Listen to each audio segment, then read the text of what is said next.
Our last game of the weekend is number 10, Penn State at number 5, Michigan. This is their 26th meeting, not their 55th. I forgot to update that.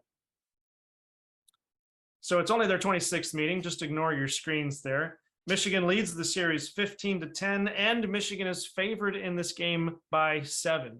It's probably providential that we started the second call here, because I think there's actually a couple more things to talk about for this game. First of all, let me go over the predictions and whatnot here. Penn State, last year they went 4-5 in the Big Ten and 7-6 overall. Currently, they are undefeated, 2-0 in the Big Ten, 5-0 overall. So they're one of the teams. They're not actually at the half point of their season. So we'll probably do another review of them next week. I think they have a serious shot at beating 5 of their remaining 7 games, or winning 5 of their remaining 7 games. Those would be Minnesota, Indiana, Maryland, Rutgers, and Michigan State. Penn State is winning this season. They're basically doing what they always do. They come out like gangbusters, and it seems like they sort of peter off somewhere in the middle or at the end there, but I don't think they're letting up this season, especially because their November is a pretty soft schedule in comparison to Penn State. Penn State is much stronger than the teams they have to play in November. The expectations are higher for them this year, not a lot higher, but a little bit higher, since they're expected to win 8 games rather than 7. I don't think they're going to beat Michigan. Some people are saying, well, maybe I should back up, try to do this in a better order here. I feel like Penn State's going to finish 7-2 in the Big Ten, 10-2 overall. Very good season. It's actually an above average season for Penn State. Let me stop there. What do you have? What's your prediction for Penn State? And my prediction, I think, is, well, I was looking at Michigan there for a second. My prediction is that, actually I have the same prediction for them. I think Penn State's going to go 11-1, but I have them losing to Michigan. All right. So you think they're going to beat Ohio State? I think they're going to beat Ohio State. I was wondering if you were going to catch that. All yeah. Right. So Penn State, yeah, they're an interesting team to me. So I think that they're actually stronger than their resume suggests. I mean, they do have some impressive wins, but they also struggled at times with Central Michigan, only put up 17 points on Northwestern. And, Sean Clifford had to engineer the drive of his life to come back against Purdue after throwing, the pick 6 that gave Purdue the lead. So they're a little up and down. Now, I have 2 events that kind of play out here. Same thing, I think, with what I said with Michigan State.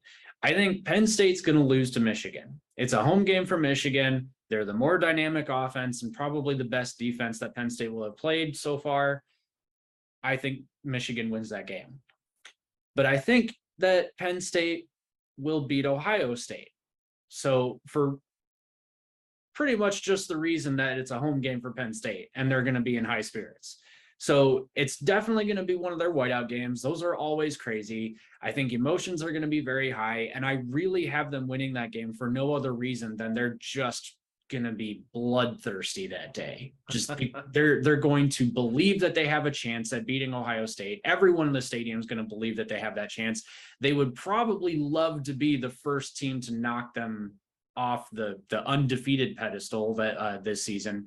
So I feel good about Penn State there. Well, that would work out really well for Michigan if Penn State does take out Ohio State, because that makes the Michigan-Ohio State game that less serious. No, because then Ohio State would have 1 loss, but then if Michigan lost to Ohio State, Michigan would have 1 loss, but Ohio State would have the head-to-head. Oh, I'm sorry. Yep, you're right. Yeah.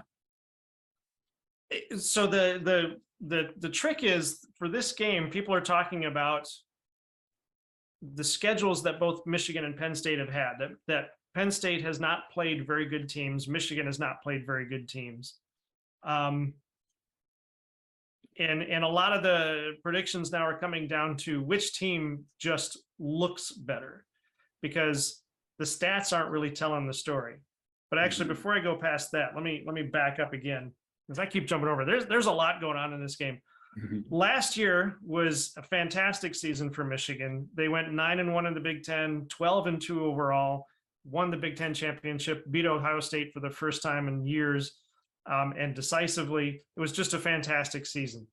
Currently, they're undefeated, 3-0 in the Big Ten, 6-0 overall.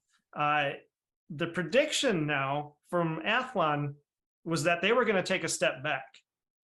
Michigan was going to go 7-2 in the Big Ten, 10-2 overall. We both disagree with that prediction. I've got them winning the rest of their games with the question mark on Ohio State. I don't know that they're going to beat Ohio State yet because of those other factors. They haven't played teams with substantial enough defenses that would prepare them for Ohio State. I think Penn State, this game will be a big challenge for them. I think Michigan State's going to be a challenge for them just because Michigan State is always a challenge for Michigan, or at least has been for the last 15 years or so. But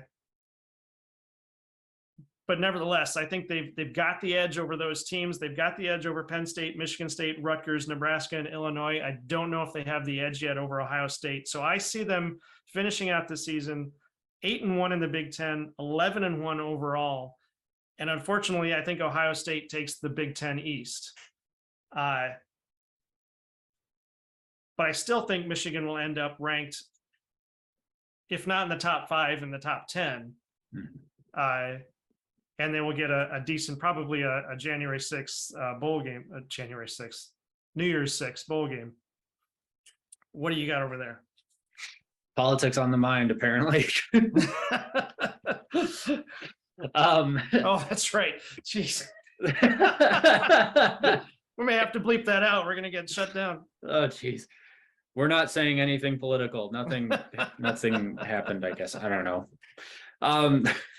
I've got the same sort of scenario playing out.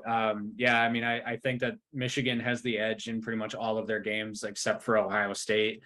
The Ohio State game, I think, is going to be kind of interesting, though, because I don't think Michigan plays a defense that's anywhere near Ohio State's caliber until, well, except for this weekend. But I actually don't even really think that Penn State's defense is as good as Ohio State's. And then I'm going to say something really that's going to sound really contradictory. I don't actually think Ohio State's defense is that good. They get beat by the deep ball quite a bit. Yeah, they've had some trouble there. Yeah. Yeah, I mean, let's not forget Toledo put up 21 points. Sure, 7 of those were in garbage time, but 14 of those were not. Notre Dame had, I guess Notre Dame only put up 10 points against them, but suffice it to say, I mean, I think that Ohio State's defense actually has some interesting question marks on it. Stuff that Michigan, if they really start clicking on all cylinders offensively, could actually take advantage of, especially getting that deep ball going, which is what I think a lot of Michigan fans are going to want to see down the stretch. The problem is I don't think Harbaugh wants to open up the playbook until the Ohio State game, because I think talent-wise and then situation-wise, Michigan has the edge over all of their remaining opponents except for Ohio State. I think they're more talented than Penn State. I've got them. I think the offense is a lot better. I think J.J. McCarthy is a better quarterback than Sean Clifford, although Sean Clifford has had flashes of brilliance. And again, it's really nothing against Clifford as much as I mean, the guy gets just trashed out there. He gets really beat up, and that can lead to some really inconsistent football. Michigan State, they struggle so much defensively. Michigan's going to be able to torch that secondary. At Rutgers isn't as strong as maybe we thought they were earlier in the season. Michigan, I think, it has a pretty solid game against them. Nebraska is obviously a disaster right now. They're at the Big House. That's going to be bad for them. And then Illinois will be an interesting game, but I think that Michigan has just too much of a talent edge there. So moving forward, Michigan, I think, is 11-0 going into the Ohio State game. And then I'm really interested to see what happens for their offense as soon as that playbook becomes a little bit more open, I guess. I was trying to think of a flashier word to use, but I want to see, I want to see what happens with this Michigan offense when the playbook is wide open and JJ's allowed to do whatever he pleases. Yeah, I guess it's a testament to the Big Ten that the Michigan, for Michigan anyway, from a Michigan perspective, the Big Ten has really progressed because the Michigan State game and the Ohio State game are the way they are today. Obviously, Ohio State has dominated the Big Ten for the last 20 years. But you go back to the 80s, the 70s, the 80s, and even the 90s, and the Michigan State game, you know, if you wanted to bet on it, I just bet on Michigan every time, and I'd come out with the win 99% of the time. Against Ohio State, it's 50-50. But now we're actually at a point where even when Michigan State is having a bad season, we're not calling that a gimme game for Michigan. And even with Michigan having a tremendous season, we're not looking at Ohio State as a definitive win. Even last year, I remember when we were at the Michigan-Ohio State game, and we didn't walk in there confident. No. It just turned out to be a fantastic game, and that was incredible. But yeah, Ohio State is just powering through. And then for this game Saturday between Michigan and Penn State, because here we are talking about Michigan and Ohio State when Penn State is the next game. Penn State again is another one of those teams that I think they're in one of their down cycles right now. Which we talked about that before, that Penn State has those 4-year cycles that they seem to go up for 4 years and down for 4 years, up for 4 years and down for 4 years. And they're actually in the middle of a down cycle. So they might be starting to edge up a little bit, but they are always a good team. Even in an off season, they're a good team. And that goes back to Paterno's coaching, the way Paterno brought that team together for 40 years. And Franklin has been able to carry that out.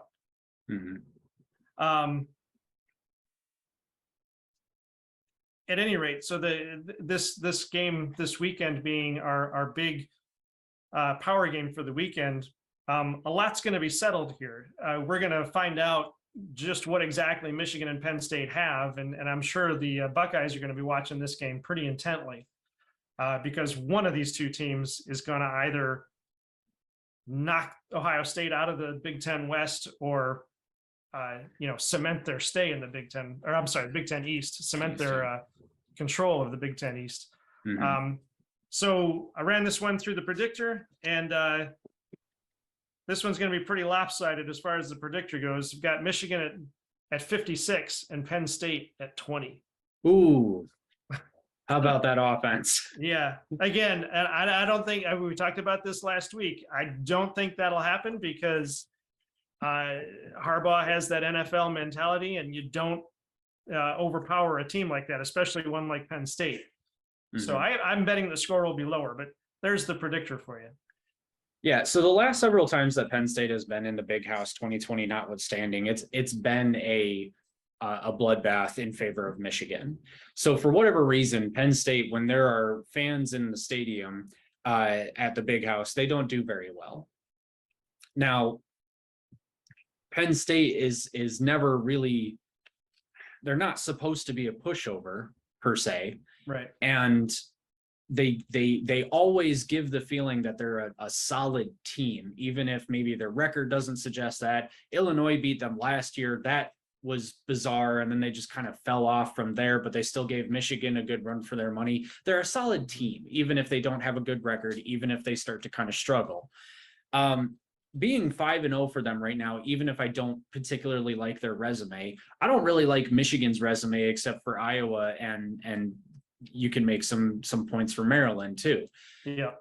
But that being said, I still give Michigan the talent edge here. So I think that this is really the first game where both of these teams are going to be tested in a way that they just really have not been tested yet this season. And that plays very much into Michigan's favor with this being at the Big House. Yeah.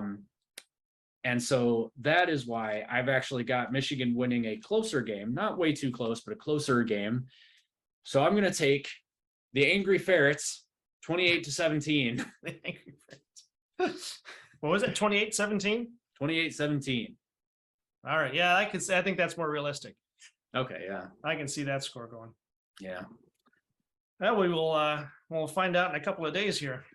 we will. That's going to do it for this week. Thank you for joining us. Thank you for watching this video all the way through. I hope you appreciated our ramblings and our opinions there.